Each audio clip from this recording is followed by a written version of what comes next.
Good afternoon or good morning to all of you. Thank you for joining us for what promises to be a thought-provoking webinar entitled Scaling Up After School at the Local and National Levels. My name is Joseph Mora, and I am the Senior Project Manager of Summer Learning for the Rhode Island After School Plus Alliance, one of the 4 statewide after-school networks, the others being New York, Massachusetts, and Illinois, working in collaboration with the Wallace Foundation to offer you this webinar today. The statewide after-school networks are funded by the Charles Stewart Mott Foundation. For those of you not familiar with the Wallace Foundation, they provide a number of useful, high-quality reports and materials of interest to the out-of-school time, expanded learning, and summer learning fields. Inspired by Wallace's recent publication called Scaling Up, Staying True, we are excited to discuss scaling up your program, and our moderator and presenters will give you a city, statewide, and national view of scaling up efforts. We have a few polls ready for you, one of which is on the screen right now. The polls help us to get pertinent information to best tailor our remarks for you. So the slide that you'll be seeing right now is asking what your role would be, and there are a number of options. Before we launch into the program, I wanted to give a few housekeeping tips. Number 1, this webinar is being recorded. We will share the final recorded version with all attendees, as well as post it on the websites of all 4 after-school networks. Number 2, all attendees have been placed on a global mute so that background noise is mitigated to provide an optimal learning environment for all here today. We will also have time for questions at the end of the webinar. Please use the chat box, which is located on the right-hand side of your screen, to type in comments or questions for the presenters. Please use the All Panelists option in the drop-down list in the chat box. Your questions will be added to a list to be answered at the end of a webinar. So let's walk through the agenda. We will start with Brenda McLaughlin, a consultant to the Wallace Foundation, and she will give us an overview of Scaling Up, Staying True, the report that was produced by the Wallace Foundation a little earlier this year. She will then send it off to Alex Molina, the Deputy Director of the Providence After-School Alliance. He's a good colleague and a good friend of mine, and he's going to talk about scaling up at the local/city level. Then he will give it to Keith Connors, who is the manager of the STEM Pipeline Funds from the Massachusetts Department of Higher Education, and Keith will talk about scaling up at the state level. And then finally, he'll hand it off to April Porter, the Project Manager of Achievement Gap Initiatives from the YMCA of the USA, and April will talk about scaling up at the national level. After April is finished, we will have a question and answer period, and we hope that many questions will come in so that we can provide a lot of answers for you and some insight. So looking at our roles, it seems as though the preponderance of people on the webinar today are after-school program directors as well as after-school program executive directors, excuse me. I think this will be a lot of great information for everyone involved, regardless of your role, but we do take that into account as we are working with our remarks, and it's going to be a very exciting day. So let me introduce our moderator. Brenda McLaughlin is the founder and president of the Learning Agenda, and she's a wonderful person and professional who has been involved in moving forward the work of summer learning and out-of-school time work on a national level. She's a skilled facilitator, evaluator, and technical assistance provider, adept in a number of different areas. She has also authored many publications relevant to our field.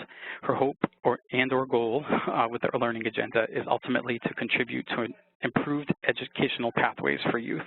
Brenda is going to provide an excellent context for the idea of scaling up. We are really, really delighted to have her be a part of this webinar today.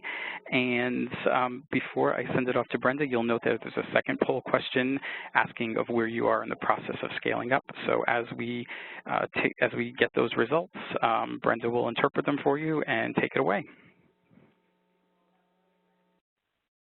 Great. Thank you so much, Joseph. Looking for those polling results. If you could go ahead and respond to that question now, that would be great. We want to get a sense of where you are in the process of scaling so that as we tailor our comments today, we know if you're in the middle of this effort, if you're just thinking about it, if you're a partner or collaborator. And so those results should be tabulated now. Okay, great. And so looking across folks who are on this call, it looks like most of you either are in the early stages of just thinking about scaling up, and then there are some of you who are already involved in some efforts. So hopefully this will be a very thought-provoking call that will get your wheels turning as you continue in this important work. So I wanted to provide some context to this conversation by sharing more about a report that was produced by the Wallace Foundation earlier this year called Scaling Up and Staying True. I will also moderate the call for the other three presenters. And so the Scaling Up, Staying True report, what came out of the work of a professional learning community that I facilitate on behalf of the Wallace Foundation. And this learning community is comprised primarily of large national nonprofit providers of summer, after-school, and expanded learning programs. Throughout 2013, this group of providers really focused on the topic of scaling with quality and fidelity, and we explored the challenges of scaling from many angles. But at first, we began by asking ourselves, why scale in the first place? And it really boils down to two things. One is there's great demand for summer and after-school programs, as all of you, I'm sure, are very familiar with your roles. In the new After-School Alliance report, America After 3, it's still the case that for every child in an after-school program, 2 are waiting to get in. And in the introduction to the Scaling Up, Staying True report, we also highlight the gap in access to after-school lessons, showing that in families with an annual income of $72,000 or more, 40% of kids are participating in some type of after-school lesson, compared with only 18% of children from families making less than $18,000 a year. And so there is a great income disparity in opportunities for kids. So the need and the demand are there. Why else did we focus on scale with this group of providers? And the second reason is that it's really hard and complex work. There are many theories about and approaches to growing with quality and fidelity. Most of the organizational approaches to scale that we've reviewed as a group suggest that we need to do three things. We need to really pay attention to the community context within which we're trying to grow. We need to boil down our approaches to those elements that are core to our model and at the same time necessary to achieve our intended results. And third, we need to align our organizational approaches to scale with systemic and policy efforts that also support our work. And so, importantly, there are also approaches that emphasize how to scale via system building and collective action rather than one organization going at it alone. And so in this report, Scaling Up, Staying True, which you'll see the cover of on this next slide, we have the opportunity to dig into approaches to scale with two leaders in the field. One leader is Larry Cooley, who is the president of Management Systems International, and the second leader in the field is Jeff Braddock, who is the co-founder and partner of the Bridgespan Group. And each of those presenters offered really valuable lessons learned based on their approaches to scale. And if you go into the report, which I encourage all of you to do so, you'll see both of their theories and approaches to scale summarized at the beginning of the report. In Larry Cooley's approach, he offers a 3-step, 10-task approach to effective scaling, which breaks down scale into steps that focus on what it is that you're scaling, how you approach scale, and who is taking the model to scale. And Jeffrey Braddock's approach, which is Pathways to Transformative Scale, offers thinking about how to expand upon what individual organizations do well, but also how to push the field toward a shared target or reaching scale by building the field. And so I know many of you on this call are part of an after-school program and will be thinking about how to approach scale from an organizational perspective, but there are also others of you who are thinking about this from a field building or a system building perspective. So as we segue into our presenters, I'll leave my comments with just a couple key takeaways that we got from our time together with Larry Cooley and Jeff Braddock, and these are also elaborated upon in the report. And the first big takeaway is that we have really, in our field, had potentially an overly developed focus on innovation. And so we have big problems, yet small money, and so we've had a proliferation of pilot projects, but yet we don't have a way to turn those pilot projects into large-scale solutions that affect large-scale change. And so we started the conversation about how do we do that? How do we flip what's going on so that our pilot ideas become big solutions rather than little solutions?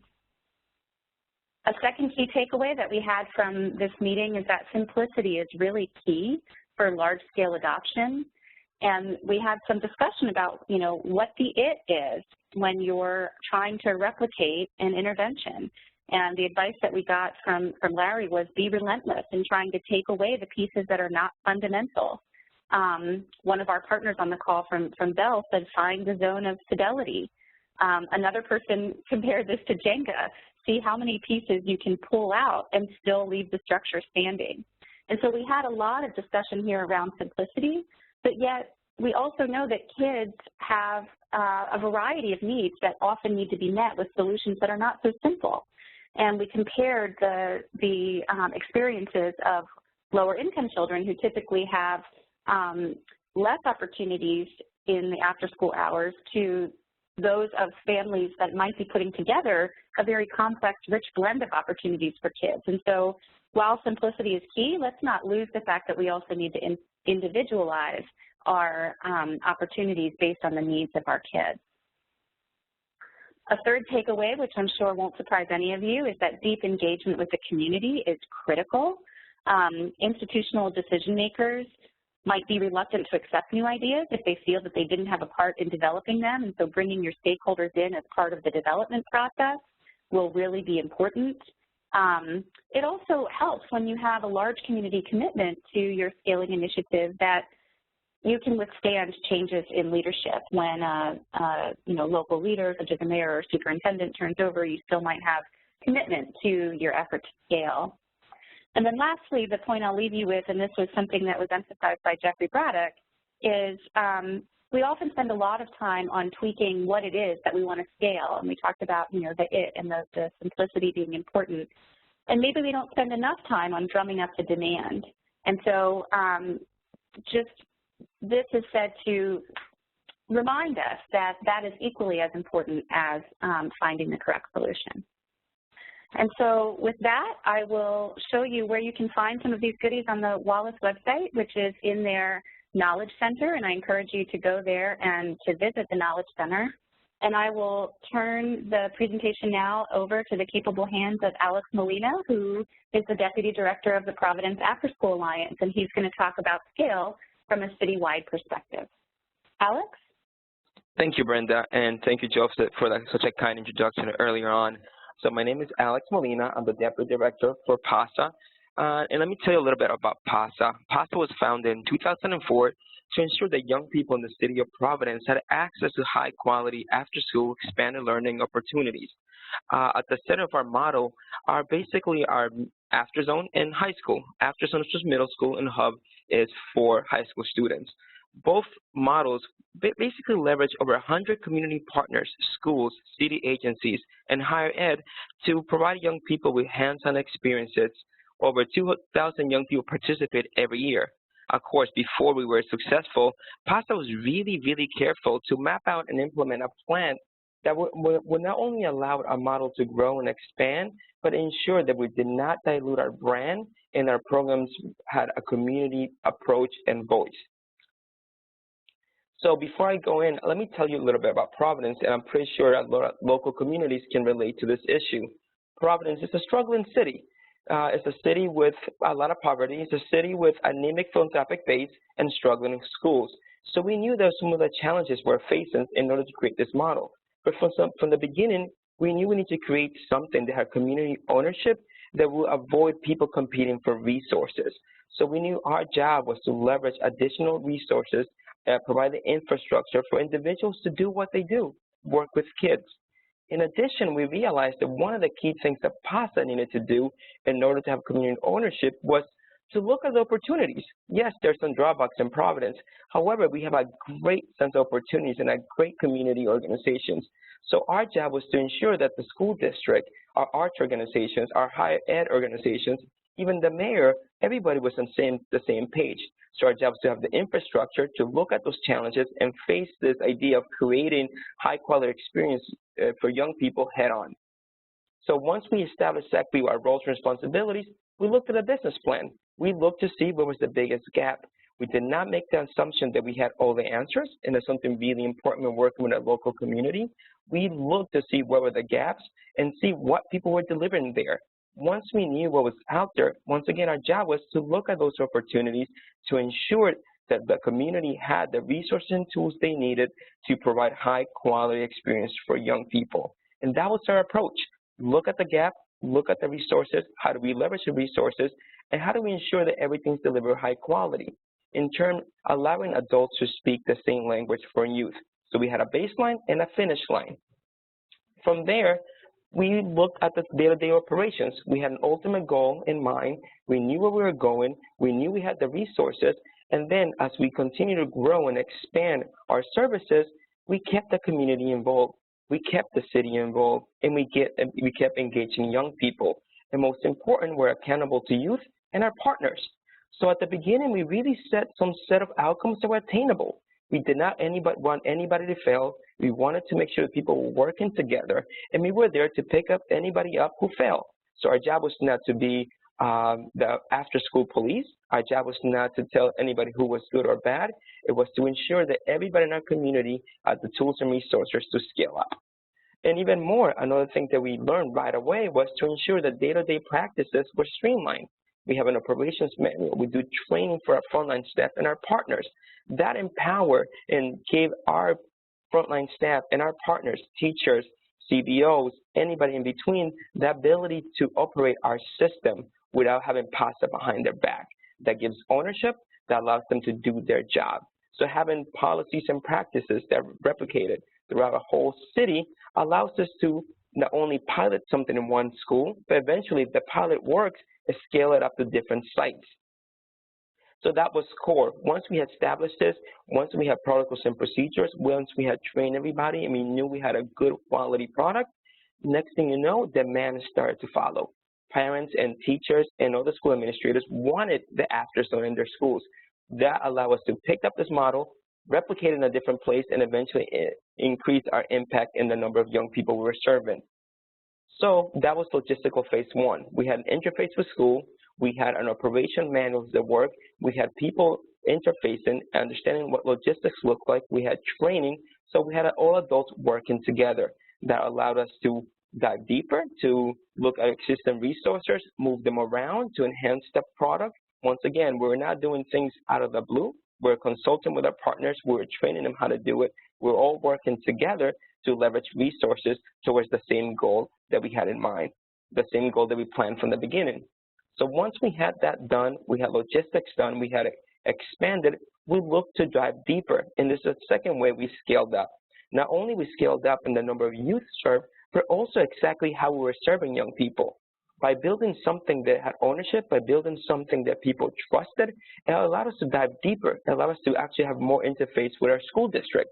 So for example, we started with a middle school model, eventually grew to create a high school system that looked at existing resources and it looked how to leverage additional planning, additional funding to ensure that young people receive credit for out-of-school time. Eventually started one high school, and we're growing and growing to serve 4 or 5 high schools this year. Once again, key to this is having the community part of the process, ensuring that day-to-day practices, protocols, and procedures are documented, codified, and once again, allowing the frontline staff to understand and take ownership, even more, celebrating victories. And lastly, I'd like to close for those who are thinking of scaling up, especially in a city level. There's no magic bullet, but I do believe there's some common practices you can think about. And one of them is plan. Bring people together to decide exactly what you want to do. And as you plan and you're bringing people together, keep in mind that you need to have the right staff at the table. You need to have staff that knows how sometimes they just have to listen. You need to have staff that knows how to facilitate meetings. Those are some of the simple things that are going to allow you to have parties that sometimes may not agree with each other, but having the right staff at the beginning to convene and plan is critical. In addition, your role should be, well, like I said earlier, not the police telling people what they did wrong or what they should do. Your role is to ensure they have the resources, either money or other resources to do their job. So it's not a punitive approach to scaling up. It's how do you work together with your partners to deliver something. And additionally, you got to course correct as needed. You got to advocate and by policy, and you got to celebrate your victories. And once you have all of this, you may have a good tool to scale up either your impact and also the number of youth served. So remember, have a plan, have a finish line, and involve your community, and you should be successful. And that's in my presentation. Brenda? Great, thank you, Alex. I appreciate your perspective, and you really emphasized and hit home how important it is to engage with local stakeholders and keep folks engaged right off the start. So now we will transition to Keith Connors, who's the manager of the STEM Pipeline Fund for the Massachusetts Department of Higher Education, and Keith is going to provide us with a state perspective on scaling. Keith? Thank you so much, Brenda. I appreciate it, and good afternoon to everybody. My name is Keith Connors. I'm the program manager of something called the STEM Pipeline Fund here in Massachusetts.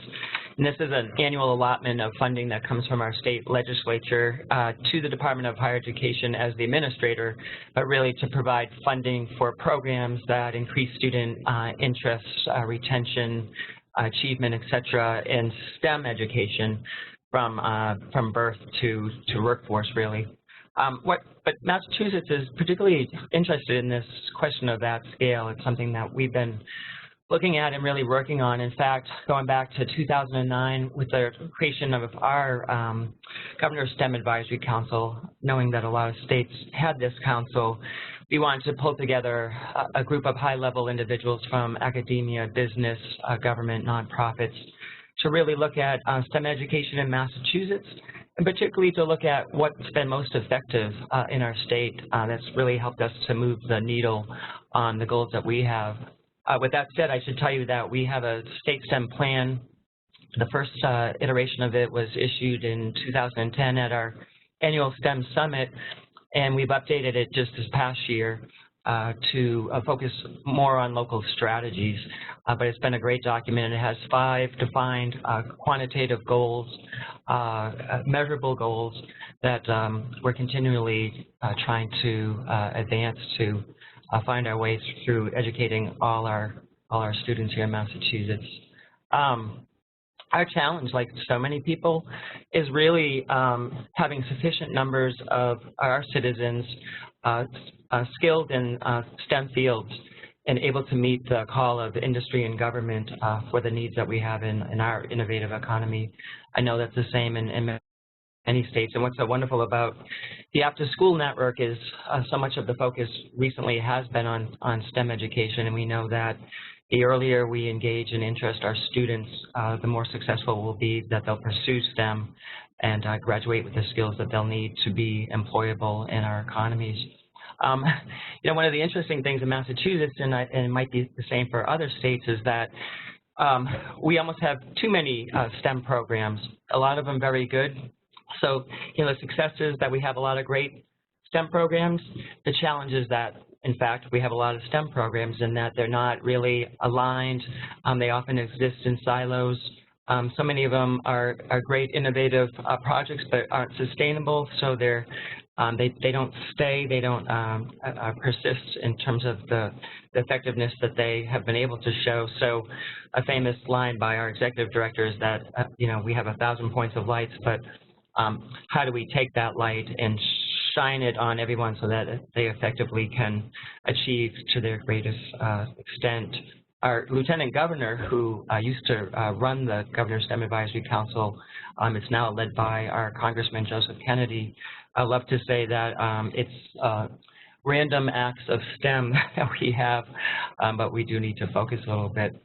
So we were really looking at how can we really identify best practices with a proven record of success and that have the qualities to easily replicate or scale to align with our state STEM goals so that, in fact, we are advancing in those areas and doing better as a state.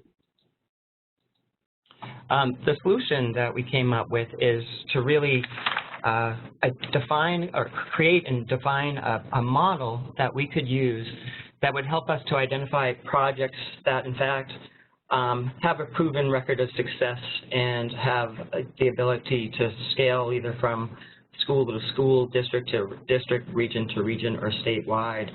you know, the elements within that were that we really want to make sure that this model represented all students,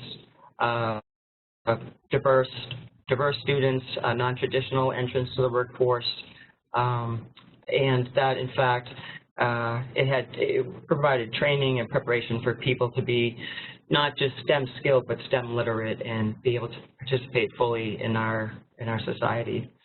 So we came up with the at-scale model, and if I go to the next slide, we did create a process for what we had developed, and first it was defining STEM criteria. So within that, we were looking at projects that could identify and qualify through STEM data, STEM education challenges that were central to achieving the goals of the Massachusetts STEM plan, projects that were grounded in research designed for replication and scale-up, and that demonstrated success in achieving student outcomes related to those challenges. Projects that promoted partnerships with school districts that serve significant number of students within the achievement gaps that we've been able to identify through our own data research. Projects that have confirmed commitments of time and resources from partner school districts to ensure success and sustainability for transformative change. You know, so often the school is so integral into the success of projects being able to proliferate either in school or out of school, and it's so important that you really know the partners that you're working with and that it's the right fit for them. And lastly, something unique for at least initiatives here at the Department of Higher Education, we put on a requirement that for every dollar that a project was able to, or that was requesting from the state, that they raised $3 in private funding, so that it was a 3-to-1 state to private funding match to kind of address the sustainability issues that so many of us face. And I'll tell you truthfully, it's still a challenge for us here in Massachusetts. This next slide that you're looking at, this grid, just gives you a graphic visualization of where we're at with this at-scale portfolio. So we've identified 17 projects, but it was done in phases aligned to one or two of the 5 STEM goals. So right now you're looking at a grid that we were really doing a consideration of the different learning levels and then going across the STEM disciplines. And as you look at that grid, you can see that there's still gaps that we need to fill in our early education and elementary school areas. And it's been very helpful to us to be able to kind of see this on a grid and know that the needs that we have and those needs that we need to address. Moving to the next slide. So this is, I want to point out, this is really a new initiative for Massachusetts, this at-scale project initiative. We're still finding our way through it, but in this early stage of it, some of the statistics you're seeing before you is that, as I mentioned, there are 17 projects. At this point, the projects have touched or reached 8,000 students, 220 teachers, 60 displaced workers, and 96 employers. There's been over $1 million in state funding through the STEM Pipeline Fund that I oversee, and that has brought in a match of private funding of $2.6 million. So not quite the 3-to-1, but fairly close to it. And that the projects, in fact, have covered the spectrum of science, technology, engineering, and math, and that projects do go, for the most part, across every learning level. Just trying to change that. There we go. Slide. So in every initiative, we know that evaluation is important. We've approached evaluation on a couple of different levels. And there's 2 things we're looking at, if you think about it. One is we're looking at the model itself. Is this the right model? Is this model attracting the type of projects that will meet the needs here in our state? And 2, are the projects themselves quality projects, projects that can scale, and projects that actually fit into the model? They might be actually very effective projects, but they might not actually fit in the model that we've developed. So there's the 2-level evaluation that we've been doing. We've looked at the projects through their own reporting, through yearly evaluation reports. through focus groups where we've convened both the program managers and administrators, but then on a different phase, program facilitators and recipients to really get a better understanding of the effectiveness of these programs within their organizations. And then we've done site observations as well, where we've gone in person and spent a day looking at these projects from different lenses to see if, in fact, what we understood the projects to be are showing that they are in their implementation. And lastly, some of our preliminary findings at this point is that we are seeing that the at-scale model does drive investment. It's interesting, those 17 projects that have been involved with at-scale are finding that because they get an endorsement by the Governor's STEM Advisory Council, and I don't think I've mentioned that, but that's part of it, that they're understood to be endorsed by our STEM Council as effective programs, which is a very effective tool for them when they're going out for grants, and we've heard that to be the case. But equally, we've heard that in some cases that hasn't been the stronger allure to this initiative, but for them it's actually been the funding from the state and then receiving matches by the private sector. So we're still kind of looking at that question to see how we can make this a stronger model and which is the stronger attraction. We also, at this point, it's still been a challenge, and when in the question and answer period, I'd love to hear, it's still been a challenge for Massachusetts to really see significant investment in these projects from the business sector. We do have a business engagement plan being developed by the Governor's STEM Advisory Council. The other co-chair besides Congressman Kennedy is president and CEO of a biopharmacy company who is really leading the charge in the business engagement plan, and on his level has more opportunity to bring to the table those players that should be there and whose voices we really want to hear and understand what's important to them so that we're creating the right kind of model that will fit their needs. And lastly, I just threw in some pictures of some of the 17 projects that we have that, as you can see, are for a number of diverse types of groups and different types of activities. And we're excited about this initiative overall, and we're continuing to learn. And as we learn more, we'll share with all of you. And we thank you for the opportunity to share today.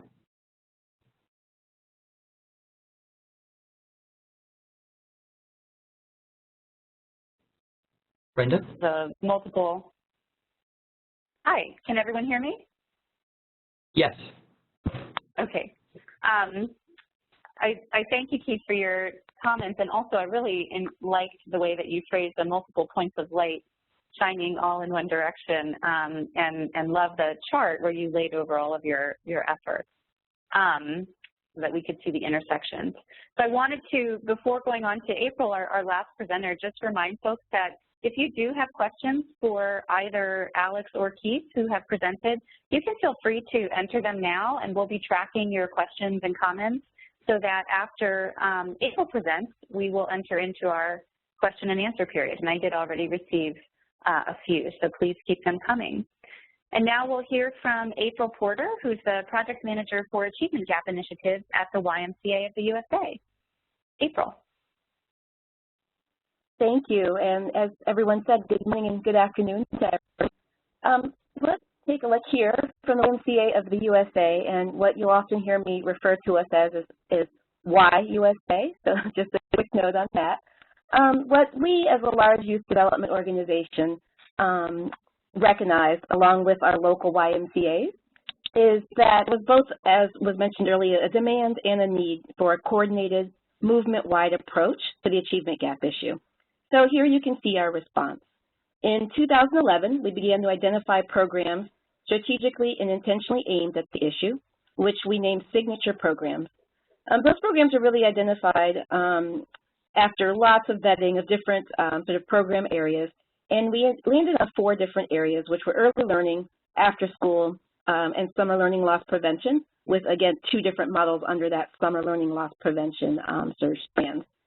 The models for after school and summer learning were actually adapted from local YMCA evidence-based models. But we then set out to pilot those models while at the same time preparing for scale. Underlying the work are two primary beliefs, which you can see here: invest in the whole child, and also the school system is critical to our efforts. That's, again, really that deep dive into school partnerships and community partnerships as well. It's important to note that this effort is not just a passing fad for the YMCAs. In fact, YUSA is so deeply committed to this work that we addressed it in our 2014-2017 strategic plan. The content and language on this slide comes from that plan. So we're not only committed, but we're very accountable to this. As you can see in strategy number 2, expand signature programs and develop a pipeline of new program opportunities to innovate responses to this pressing social need. Here is a very big snapshot of those 4 signature programs that I mentioned. Again, early learning readiness, which really helps build on the assets of informal caregivers. It's a model that actually came out of Hawaii. The Summer Learning Loss Prevention Program and our Power Scholars Academy program are both programs that address the summer learning loss issue.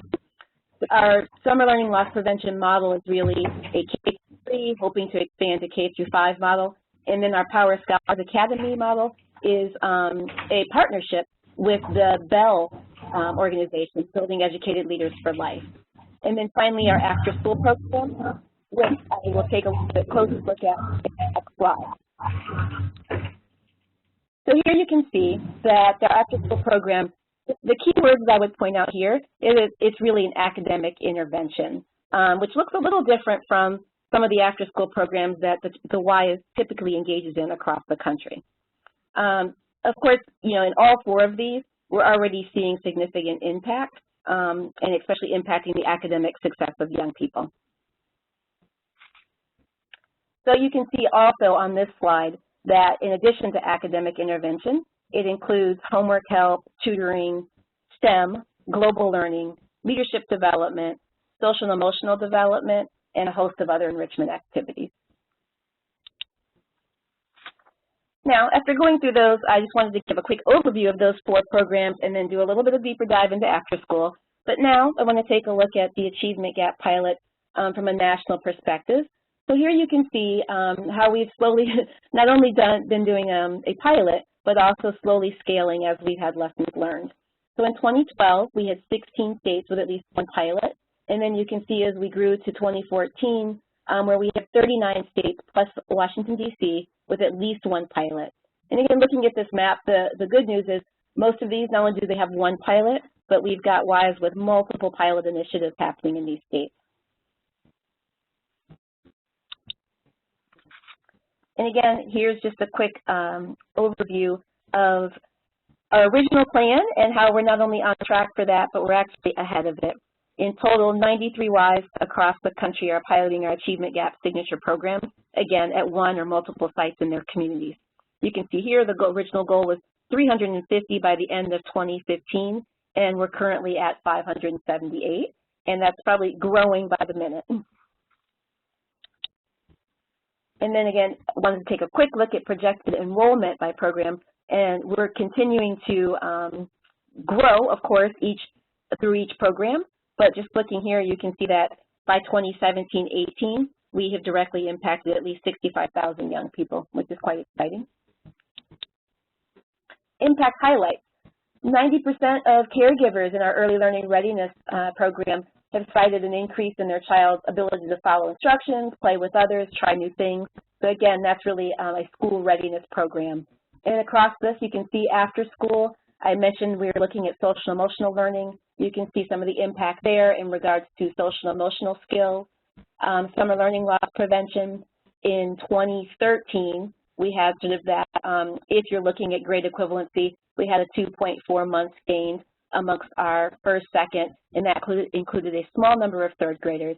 And then with our Power Scholars Academy, again, that's the K-8 model, and they had, if you're, again, looking at grade equivalency, a 7.1 months gain in math skills. So again, some exciting impact results that we are happy to share with folks.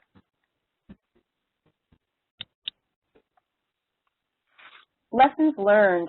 We've got a lot of learning from our collective efforts. Among other things, we've learned how critical partnerships are, the importance of staff recruitment and retention. The leadership engagement, of course, is critical as well, and intentionality regarding community engagement, family engagement, and youth engagement. And then as we continue to scale, the identification of core fidelity and quality markers is something that we've spent a good deal of time on. So here you can see we've also started to look at our capacity building agenda. It really has two major components, a core supports assessment and the listening tour. So here you can see we really had a chance during that listening tour to get that local level feedback, which again, we wouldn't be able to pilot nor scale without listening to our local whys, which include hearing from community partners, families, and making sure that and actually the youth as well, making sure that we really listen to those perspectives as we built a capacity building plan. This information that we got from both the core supports assessment and the listening tour helped us and really was critical in us developing our capacity building plan, focused on scaling signature programs, and really addressing that initial demand and need that we saw at both the local and national level. So thank you. That's all. Again, we're excited to be a part of this today and look forward to questions and hearing sort of more feedback on what people think about the national perspective on scale. Great. Thank you, April. So we have had a number of questions come in, and we have a couple that focus on fundraising and getting funders' interest. We have a few specific ones for presenters, and then we have some just asking for advice on kind of where to start. And so I'm gonna start. The question that we got was, is there an easy to follow guide or planning template when planning to scale up as an organization? And I shared in the beginning that there are a lot of different models and approaches to scale, two of which are highlighted in the Wallace report, Scaling Up and Staying True. But I wondered to each of our presenters, did you have a go-to resource or something that you were really reading through as you were planning to scale up?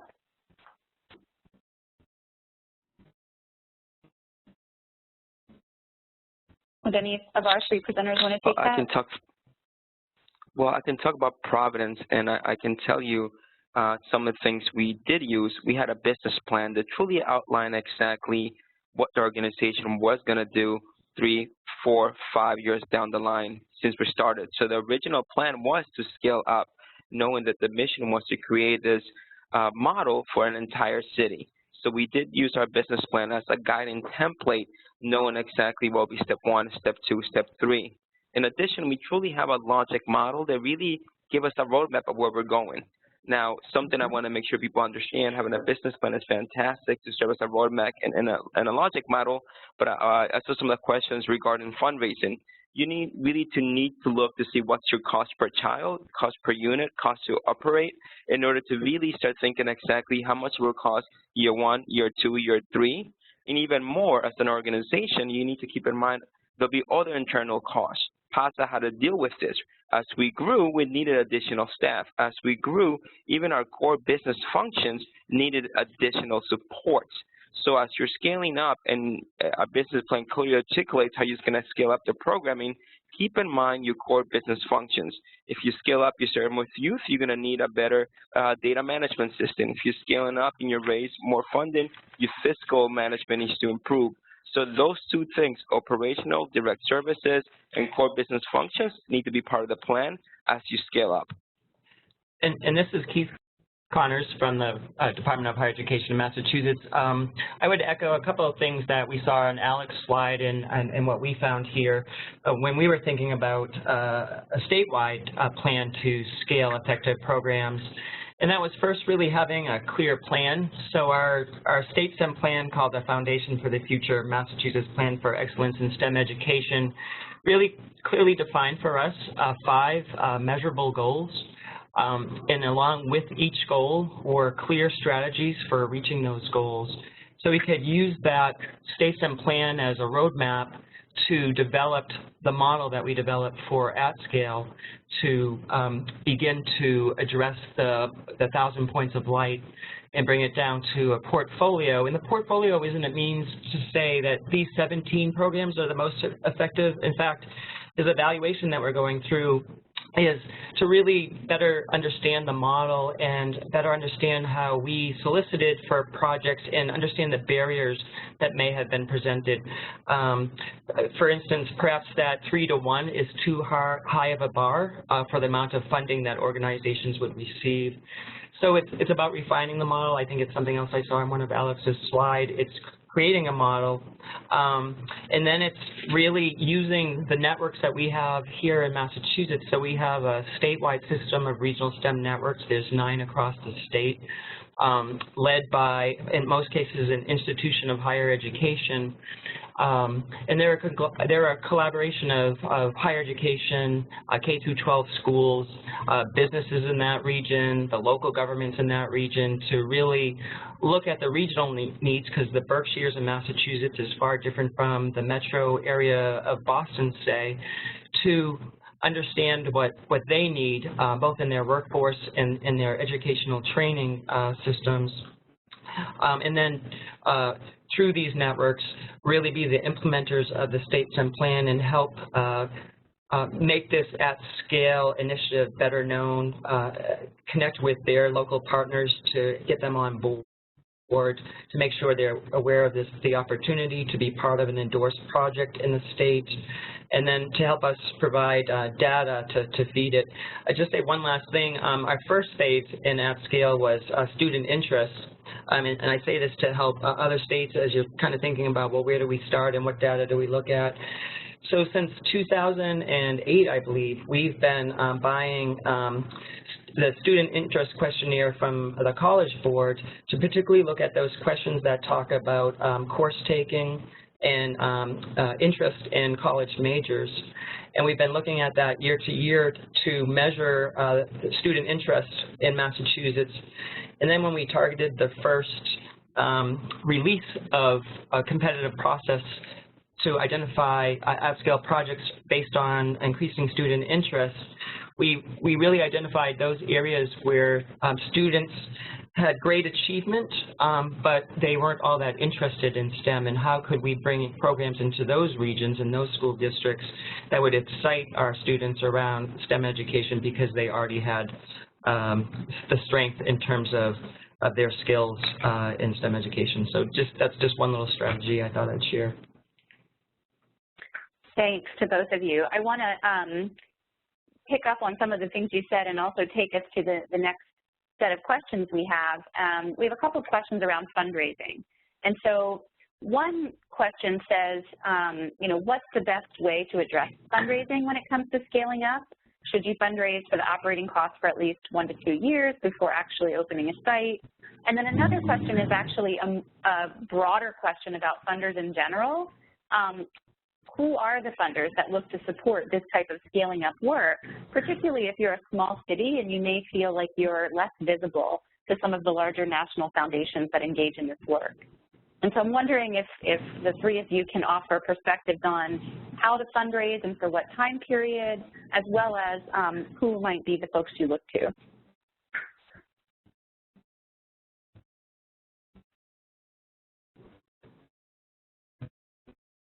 I can respond, but did someone want to go first? Well, let me just tell you real quick, in Massachusetts, I was mentioning it when I was going through my slides that it is a challenge. We have pulled together just recently, so we've had nascent conversations with the executives of major STEM companies here in Massachusetts, brought in through the Governor's STEM Advisory Council. The governor issued the invitations. Both co-chairs were part of this. And we had a conversation of understanding what their particular needs were and what they would like to see the state be able to accomplish as a partner in our workforce development efforts here. And through that, in a way, there was an ask, and it was asking businesses, and what can you do to help this effort as well? And it doesn't have to be just monetary.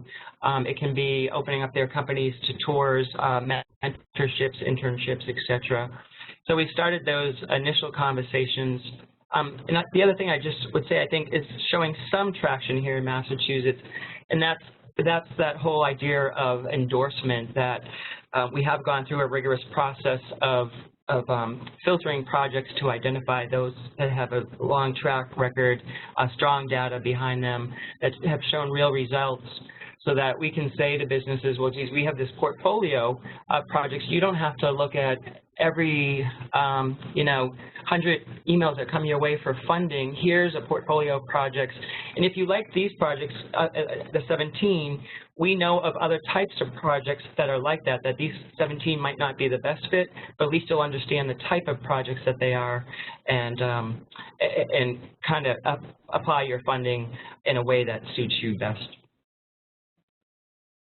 Thanks, Keith. Alex or April, would you like to add anything about fundraising? Thank you. I can definitely speak, especially being in Providence. You know, Providence is a tiny little city. We're not New York. We're not Boston. We're in between. So we have this Napoleon complex. You know, we're not that big. Corporations are not around, and industry left. So how do we fundraise in a place there's truly no philanthropy? There's no big corporations. So our approach has been this braided funding approach. How do we leverage resources from anybody and anywhere to support our goals? So for that reason, we've been able to leverage funding from a school district who truly believes in what we do, leverage funding from the city, leverage funding from 21st century learning centers. So our approach has been, if all of us come together, once again, and going back to having a clear goal and outcomes and roles and responsibilities, we're able to attract national funders. And it's been incredible for such a small city, less than 1 million people, to attract an amount of money. So it's having a clear plan and having clear results and having the data to prove it. So that has been our role as our organization, right? Like I said earlier, in order to scale up, we know we have community providers doing incredible work. Our job was to tell the story on a national level, and that's what we have done. By telling the story on a national level, having the data to prove it has allowed us to leverage funds.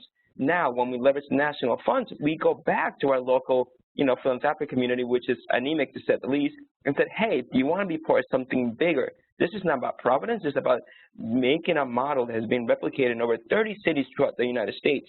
So we have been able to leverage national attention, leverage local attention by combining and saying, let's do something special. So once again, our job is to be this facilitator. Our job is to be a champion for those that may not have the ability to have a voice. So PASA's role has been that. And going back to the point, how do you fundraise for year 1, year 2? I would say that if you have a clear plan, you should be doing that. You should be fundraising to ensure you have operating costs for 3 years down the line. Always think about a rainy day fund, especially in moments like this, because as you know, especially this business of education, fads come in and out and go. So you have to ensure your product is high quality, and you can sustain the fads, and you can remain doing the day-to-day businesses. So as you're growing, operate year 1, year 2, and always think about your internal costs.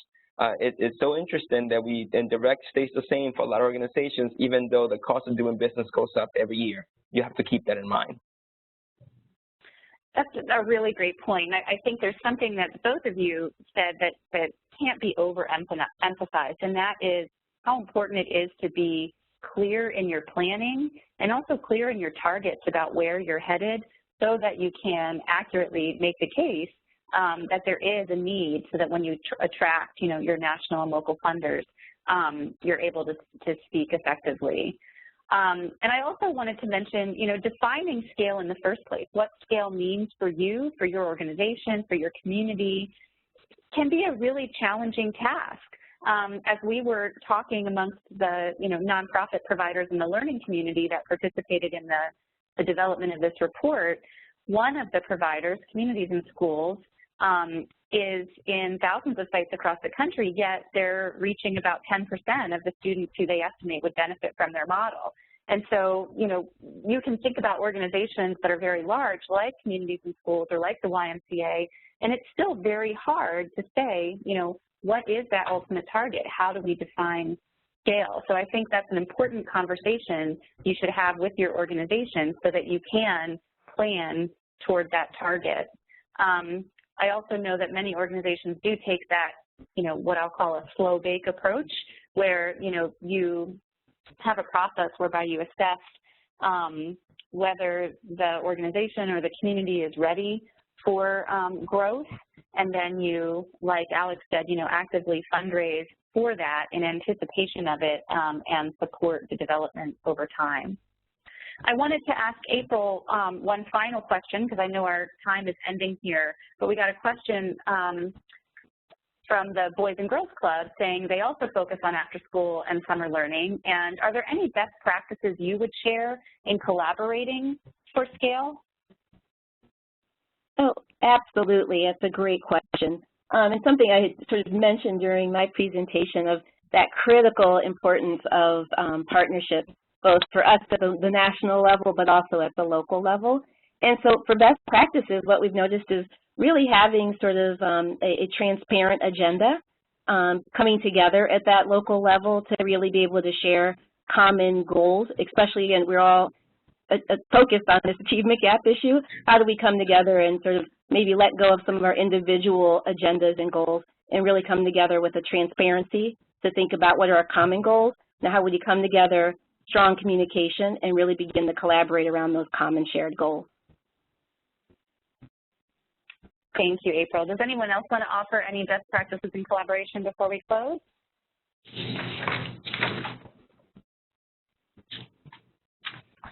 Okay. I would just add, and I know because I hear this a lot, it's a simple fact that as a staff, your hiring practices, you'll be surprised what a good facilitator and a good listener leading the charge can do to improve collaboration. You may have a plan, but if the person leading that plan can't work in a team, it's not going to go anywhere. Mm-hmm. And this is Keith. I would just say from our perspective that data is so important. We have a data dashboard on our statewide STEM website. It has over 140 discrete indicators, and to really be able to show potential funders, not only the plan, but the data that supports the advancement that particular projects you hope to fund are making, really makes a difference in terms of the success in that ask. Thank you so much. Well, I really appreciate all of the time that our thoughtful presenters put into their remarks, and it's clear that they are all involved in some exciting initiatives. Thank you to everyone who participated for your time and attention, and we look forward to continuing this conversation. Thanks so much, everyone.